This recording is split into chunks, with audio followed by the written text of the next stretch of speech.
Pessoal, então é o seguinte, vocês estavam vendo com o professor Renan toda a parte de movimento que a gente está adiantando da apostila 4, para a gente conseguir passar todo o conteúdo extra aí que vai ser cobrado em PAS e PSS. E aí nós decidimos, por bem, fazer uma substituição aqui. Então eu continuarei com a parte de movimentos agora, para dar uma tranquilizada, que vocês estão vendo cinemática com ele desde o começo do ano. Então, os três últimos movimentos sou eu que vou passar para vocês. E ele vai para a parte de força, que é onde eu estava. Então a gente vai fazer uma troquinha aí. Tá? Essa semana vocês não tiveram aula com ele. E semana que vem é feriado, né? Semana de saco cheio. Então, quando voltarem as aulas normalmente, vocês terão uma aula de resolução de prova, tá? Das questões da prova. E depois vão continuar com a parte da mecânica. Nós vamos falar hoje aqui sobre movimentos bidimensionais. Espera que o fio aqui tá me incomodando, gente. Espera um pouquinho. O fio do microfone aqui. Acho que melhorou. Nós vamos falar sobre movimentos bidimensionais. O que é isso? Bom, o próprio nome diz, né? Movimentos bidimensionais são aqueles que ocorrem em duas dimensões. E essas dimensões aqui a gente vai separar como y e x. Então a gente vai usar esse parâmetro aqui cartesiano. Pode mudar? Pode, mas não precisa, né? Então tudo que tiver nesse eixo, y e x, para cima e para baixo, para um lado e para o outro, a gente vai trabalhar. Claro que no mundo real existem movimentos em 3 dimensões, mas a gente não vai trabalhar com isso aqui no ensino médio. Nenhum ano do ensino médio, não é só exclusividade do primeiro ano, não. Para vocês entenderem movimentos bidimensionais, a gente precisa falar, antes disso, da independência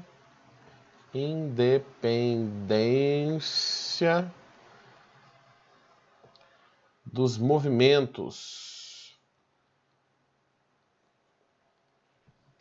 que foi proposta por várias pessoas, mas a mais famosa foi a proposta do Galileu. O que é isso? Essa independência dos movimentos diz que a gente consegue separar um movimento em movimentos independentes, como o próprio nome diz, né? Que ocorrem ao mesmo tempo. Então a gente vai usar esse princípio para dividir um movimento de duas dimensões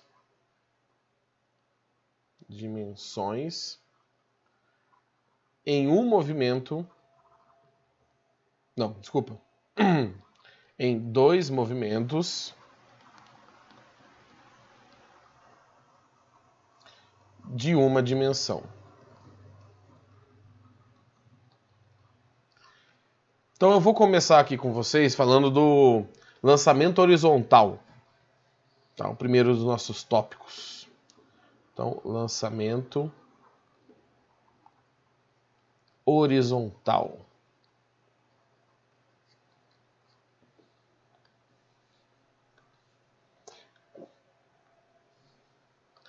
Como o próprio nome diz, né, nos induz a pensar, lançamento horizontal é quando você joga o objeto na horizontal. Só que quando você joga um objeto na horizontal, se ele está sobre uma superfície, ele vai continuar ali sobre essa superfície.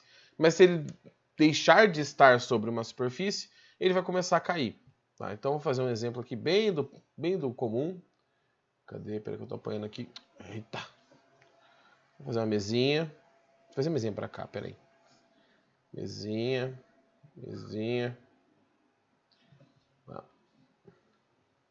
E chão.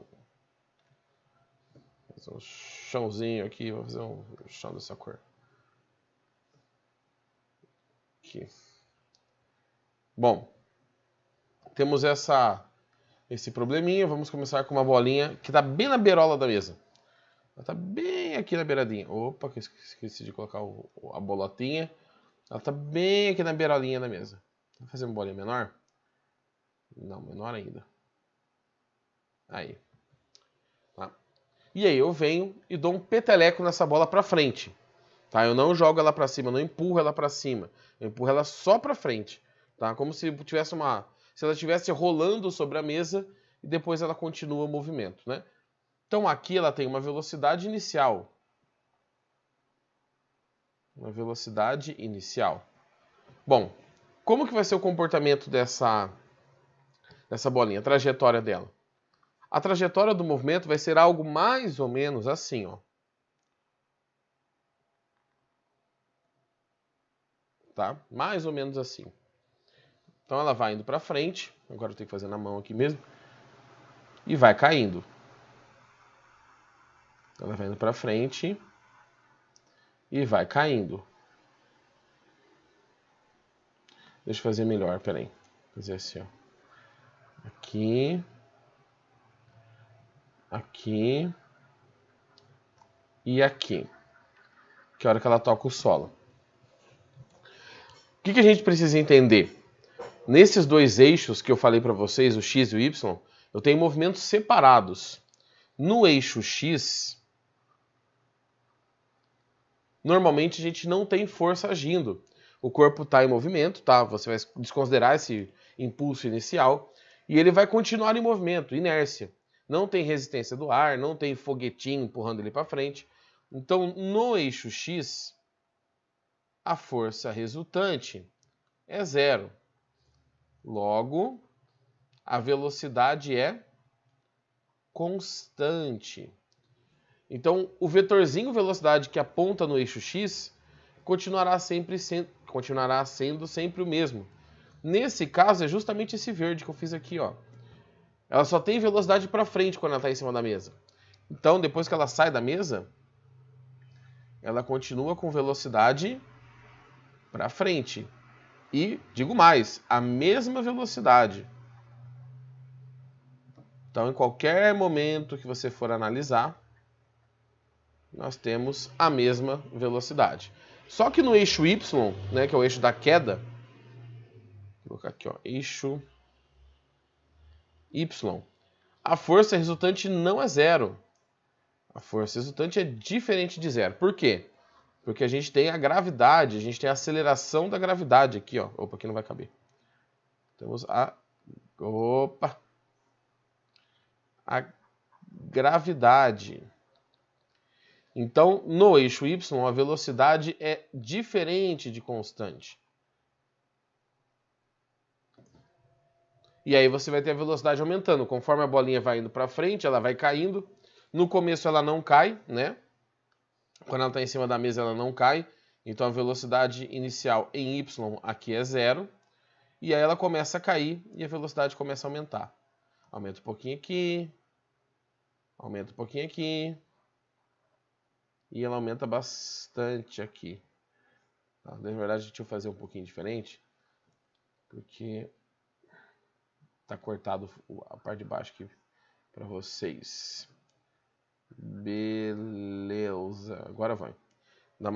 Para dar uma ideia que está aumentando, né? Então aqui eu tenho a velocidade em Y. Aqui eu tenho a velocidade em Y. Tá? E aqui eu tenho a velocidade em Y, que não são iguais essas velocidades, tá? Porque o corpo está caindo, eu tenho a aceleração da gravidade agindo nesse problema. E agora, como que a gente vai fazer a independência desses movimentos? Para fazer a independência desses movimentos, eu vou analisar o seguinte. Deixa eu pegar uma régua aqui e fazer os pontilhadinhos, ó. Vou fazer primeiro vertical aqui. Ó, vou pegar isso aqui. Tá? Não é tão complicado, tá, gente? Eu vou demonstrar para vocês aqui por que a gente consegue fazer isso. Na resolução a gente não faz todos esses passos aqui, não. De pegar régua, fazer esses pontilhadinhos, tá? É só para demonstrar. Olhando essas posições, aqui eu tenho essa posição aqui, essa posição aqui. Rapaz, se eu tivesse medido não tinha dado tão certo, hein? E essa posição aqui. Tá? E no eixo... Opa. E no eixo X, eu vou marcar essas posições, que na verdade no eixo Y, né? Eu vou marcar essas posições aqui. Então temos essa posição, essa posição e essa posição aqui que não vai chegar ali embaixo, mas já vai dar para entender. Beleza. Ficou uma riscaiada toda, mas vocês já vão entender onde eu quero chegar com isso aqui. Olha no eixo X. Vou fazer a bolinha representando, tá, o movimento no eixo X. A bolinha estava aqui, a bolinha estava aqui, a bolinha estava aqui e a bolinha estava aqui. Você percebe que as distâncias percorridas são iguais. Então, no eixo X, para tratar esse movimento, eu vou usar qual equação? O sorvete. Então, eu vou analisar como se tivesse uma bolinha indo para frente. Só. No eixo Y, a bolinha está caindo. Então, você percebe que ela começa numa posição aqui, ó, laranjadinha. Aí, depois ela está um pouquinho para baixo. Depois ela já está bem mais para baixo. E depois ela está bem para baixo. Tá? Por que acontece isso? Porque a velocidade não é constante. Conforme vai passando o tempo, ela vai ficando mais rápida e vai andando distâncias maiores. Para o eixo Y, a gente não vai usar o sorvete. A gente vai usar o sorvetão, que não vai caber aqui, eu vou fazer ali embaixo. Então, nós vamos usar a função horária da velocidade, V igual a V0 mais AT. Nós podemos usar Torricelli, vezes 2 vezes A vezes ΔS. E podemos usar o sorvetão também. S igual a S0 mais V0T mais AT quadrado sobre 2. Tá? Então, com essas equações que vocês já viram separadamente em casos específicos, a gente consegue trabalhar o eixo X e o eixo Y. Mas, professor, o movimento ele não é separado, o movimento é junto. Então, eu preciso de alguma coisa que una esses dois movimentos. Tá? Qual o parâmetro que vocês acham que une um movimento ao outro? O que faz um movimento estar associado ao outro? O movimento de queda e o movimento de ir para frente. Tem alguma coisa aqui que faz com que esses movimentos estejam presos, que um dependa do outro. Alguém tem alguma ideia desses movimentos aí? O que pode ser?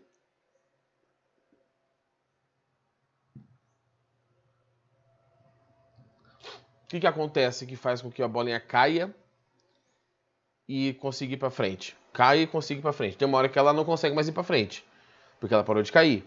Mas alguma coisa está ligando esses dois movimentos.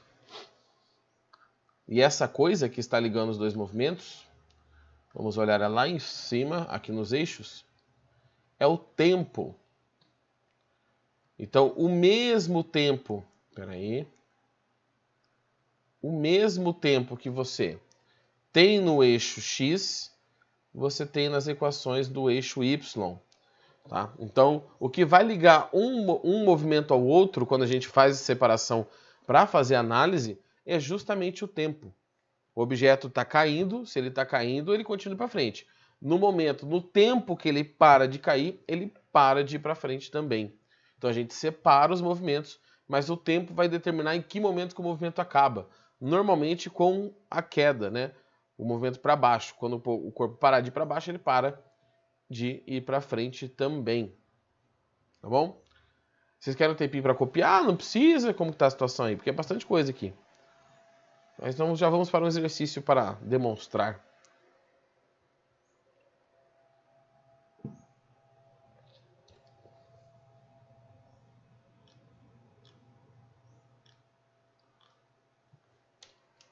Bom, vou para o exercício então. Esse exercício, gente, vocês receberam a apostila 4 já? Ou ainda não?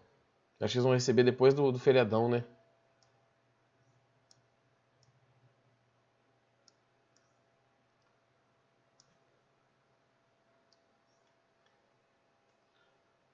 Vou colocar ele aqui na tela, então a gente faz.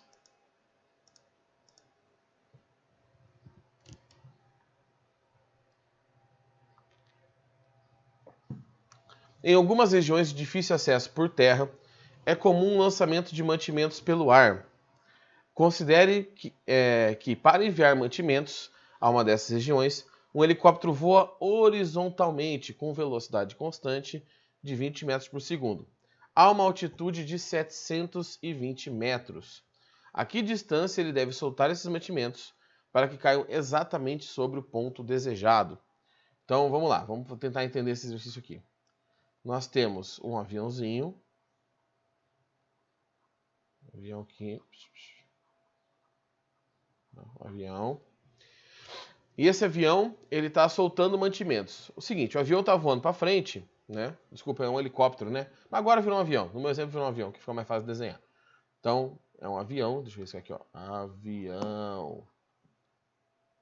Avião. Tá, vai estar voando bem devagarzinho. Com uma velocidade de 20 metros por segundo. Então, ele está indo para frente. Vamos usar as mesmas cores que eu usei no outro. 20 metros por segundo. Isso aqui é a velocidade no eixo X, né? O avião voa para frente. A uma altitude de 720 metros. Então eu tenho a altura que ele está em relação ao solo de 720 metros.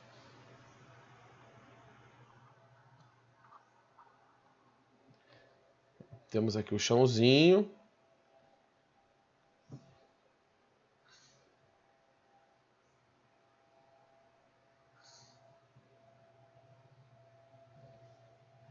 Tá? E ele falou o seguinte: a que distância ele deve soltar os mantimentos para que eles caiam exatamente sobre o ponto desejado? Quando ele fala distância, peraí que eu tenho que trocar aqui. Ó. Quando ele fala distância, é a mesma coisa que alcance. O que significa isso? Significa que ele quer saber essa distância aqui. Ó. O avião vai soltar o mantimento vai fazer aquele movimento que eu falei para vocês. E isso aqui embaixo, que eu estou fazendo de amarelo, é o alcance. É isso que ele quer descobrir. Tá? Eu vou chamar de X. Então, X, que é o alcance. Beleza? Bom, como que eu vou fazer isso aqui? Eu vou separar o movimento em dois pedaços. O jeito mais fácil de analisar a gente é fazer assim, ó, eixo X e eixo, deixa eu fazer aqui embaixo, eixo Y. No eixo X, que é o movimento para frente, eu tenho o X, o tanto que ele foi para frente? Não. Eu tenho a velocidade que ele foi para frente? Sim, que é 20 metros por segundo. Beleza? Eu tenho o tempo que ele foi para frente? Não. Então eu só tenho uma das informações. Não vai me adiantar em nada. Então eu vou para o eixo Y. Eixo Y eu tenho a velocidade inicial, que é zero, porque quando você solta aqui, o objeto no começo não tem velocidade para baixo. Tá? Ele começa a cair depois que é solto do avião. Você tem a aceleração, porque no eixo X, Y tem aceleração? Tem, é a gravidade. Você tem a distância percorrida? Tenho. A distância de queda foi 720 metros. Você tem o tempo de queda? Não. Mas olha só quanta informação eu tenho no eixo Y e quanto que eu tenho no eixo X. Então é óbvio que eu vou começar pelo eixo Y. Tá? E eu preciso descobrir o quê? O tempo de queda. Para descobrir o tempo de queda, eu não posso usar a Torricelli, porque a Torricelli não tem tempo na equação. E a função horária da velocidade, V igual a V0 mais a T, também não vai servir aqui. Tá? Por que não vai servir? Porque não tem a velocidade final. Então vamos fazer o seguinte, vamos usar o sorvetão.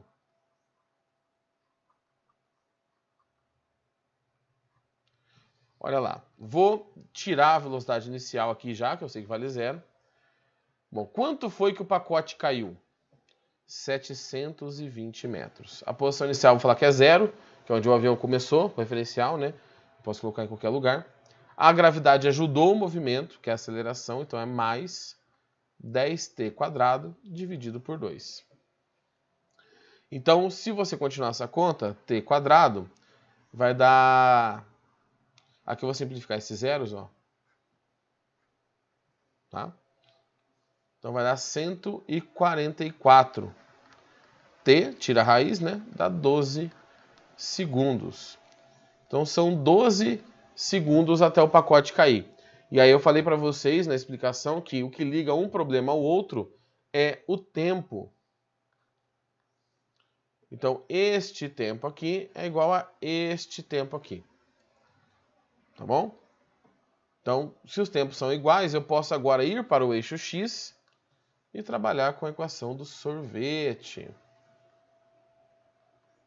A distância para o eixo X que ele vai percorrer, não sabemos. A posição inicial vou falar que é 0.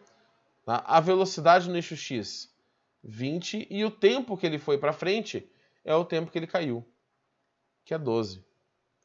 Então, x é igual a 20 vezes 12, que dá, deixa eu pensar aqui, gente, 240, né? 240 metros. Então, essa distância aqui para frente tem que ser de 240 metros. 240 metros antes do avião estar em cima da posição, ele tem que soltar esse pacote. Beleza? Então é isso aí, gente. Tá? Era o que eu precisava falar para vocês hoje. Vou liberar a chamada aqui. Tá liberada a chamada. Tá? Um minutinho para vocês responderem. E nos vemos na nossa aulinha gravada, que vai ser provavelmente uns 2 exercícios desse assunto aqui, dos movimentos bidimensionais. Tá bom? Se alguém quiser tirar alguma dúvida, este é o momento.